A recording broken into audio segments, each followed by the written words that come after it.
Okay, so this is a continuation of this one I just uploaded and checking the heater. Check the propane tank, it's full. The battery I know that they're using is new. So, but I will bet you $1,000 that this will not heat. And now it's not like I can run to the store and buy a buddy heater.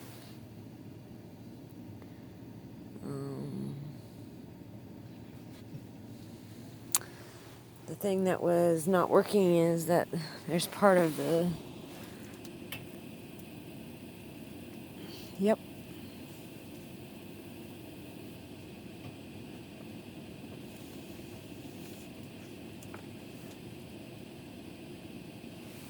It's trying to ignite, and it's not igniting, which is what it was doing prior to the people that own this shop hooking me up. Let's see if I have warm water.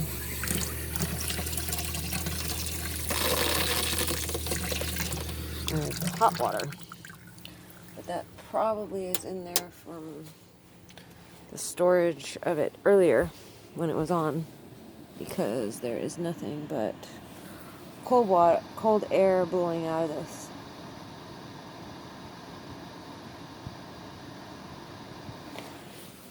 Which what it means to me is that it ate up all that battery, which is a brand new huge battery. And that seems to be a common thing on this RV. And my theory on that would be that they are using something in this RV that's tapping into the power source. And that's why it can't hold power. Because whatever they're using keeps eating up all the power. Because I think these guys will be very surprised to find that that this happened. That the power shut off at about 12:30 a.m.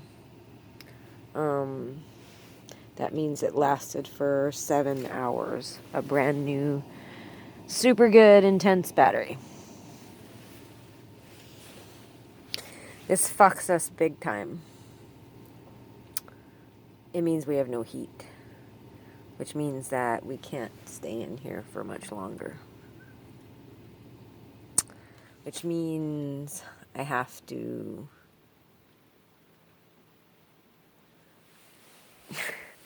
I'm not sure what, because I wasn't really told if this happened, like what to do, because I'm sure these guys very well did not predict that this would happen, because it's not going to have a real, I'm guessing, reasonable explanation.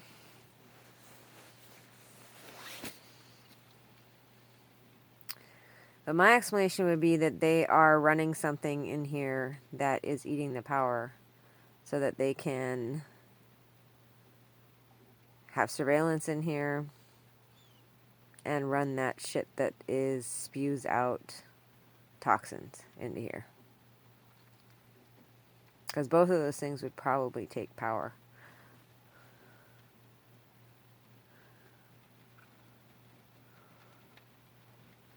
So, this is very unfortunate to have occurred. And I even asked him if I should grab the heater from her, just in case. Or not just in case. And then I was like, and then he's like, oh no, but you won't need it because you're gonna have the other stuff. Well, that's new. Oh, when that happened. I don't know. That's new. It's not terribly shocking.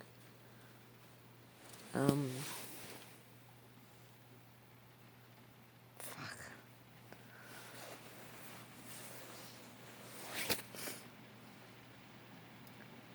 I mean, one thing is if I don't find whatever they have in here that keeps eating up the power, And also that even if I do find it, all it takes is one walk on the beach with the dogs or one hike, which I have to do that every day. And then they will be able to put whatever it is back in.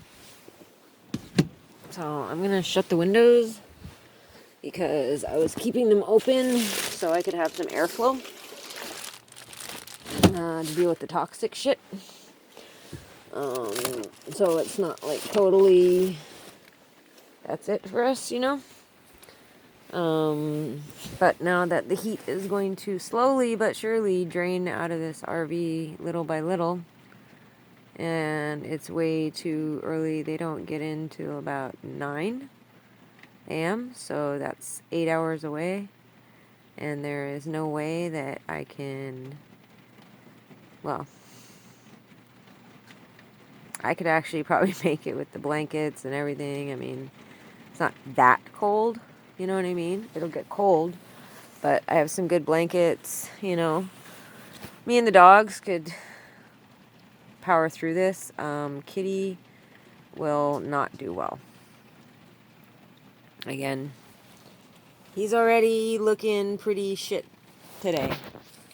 And he's already spent hours and hours and hours inhaling shit, as have they.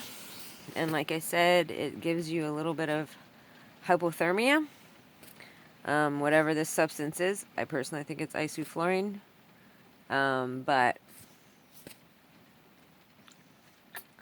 whatever it is, but right now if I had a buddy heater or something like that, and I thought about buying one today. I thought about buying one for a just in case thing. Because I thought of the fact that when I was at the campgrounds, you know, if I had had the buddy heater, then I wouldn't have had to run, you know. But it's going to be kind of hard to figure out for them, like, how the battery, a brand new Interstate, like, huge ass battery, just kicked out in 7 hours.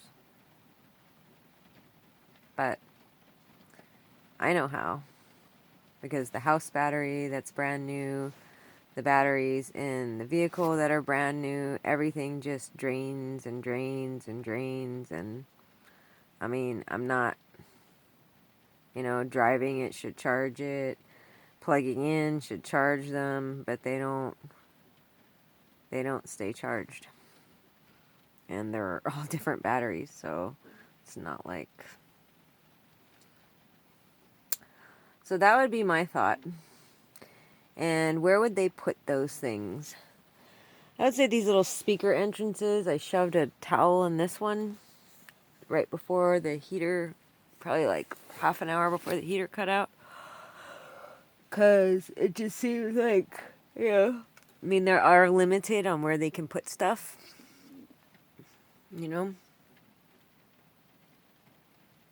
And that would be a place to put stuff because, you know, that's something that, you know, they're old speakers. They don't work. I mean, well, at least the stereo doesn't work. But I mean, they could use all that for their shit. And it would just get written off as it's old, it doesn't work, you know?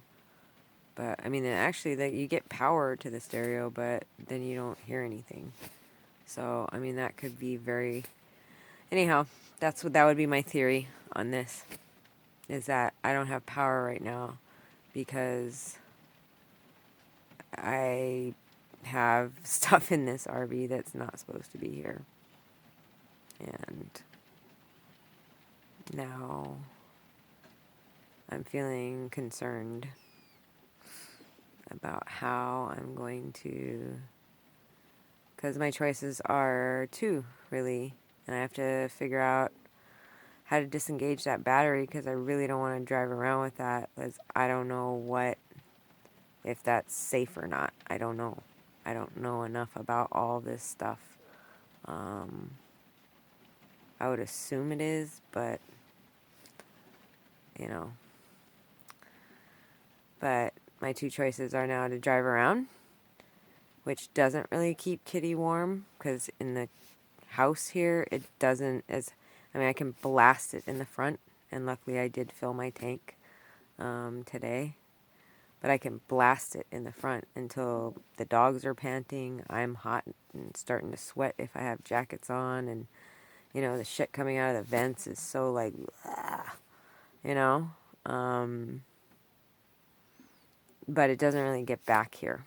It's not like the bus where the heat can actually get further back. And also, Kitty never sat really in the back of the bus because there's seats like in the front. So he was able to usually find a spot up there.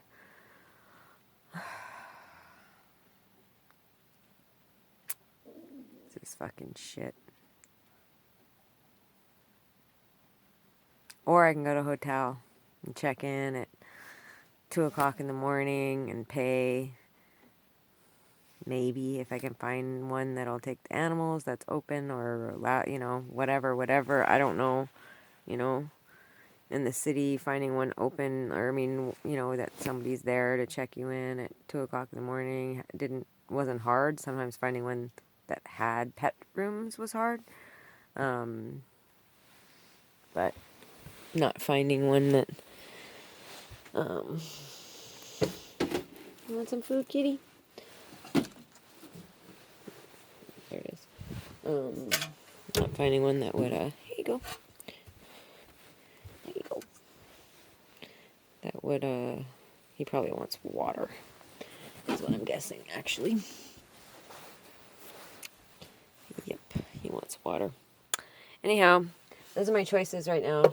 A hotel where they're going to come in and sodomize and rape me while I pay for it for the few hours that I'll be staying there, because then I'll need to get the vehicle back here first thing in the morning at 9 o'clock. I won't really be able to sleep because that's going to be the point of why I'm there for them. Or I can drive around and drive around and drive around and drive around until I'm going to die and pass out, and then, you know, try to stay warm for a couple hours and then drive around more. So,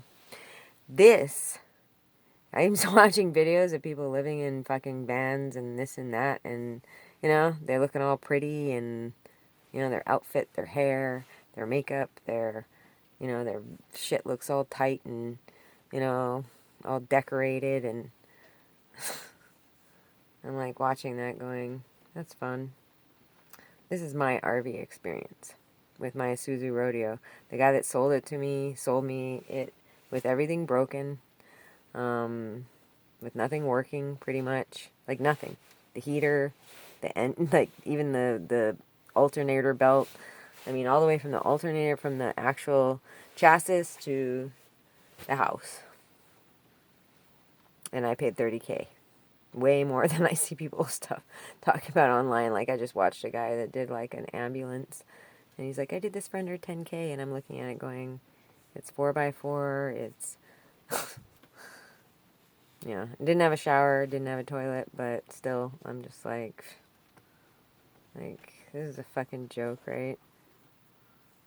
This is a fucking joke. And even when I try to get it fixed, I still can't get it fixed, and it still won't. You know, this is my life in an RV. You know, having to fucking watch my animals die slowly, getting gassed, having nobody believe me, making videos that I don't really want to make. You know, I look like shit. Fucking everything looks like shit. My animals look like shit. They look sick. They look tired. They look bummed. The RV looks like shit. Because, I mean, I'd love to be able to do that. You know, remodel and fix stuff up. And, you know, I spend every day just trying to fucking survive in this shit. And you ask me why I don't go and rent a house and do that. I did that in LA. There's lots of videos of that too. So, and that was my life there.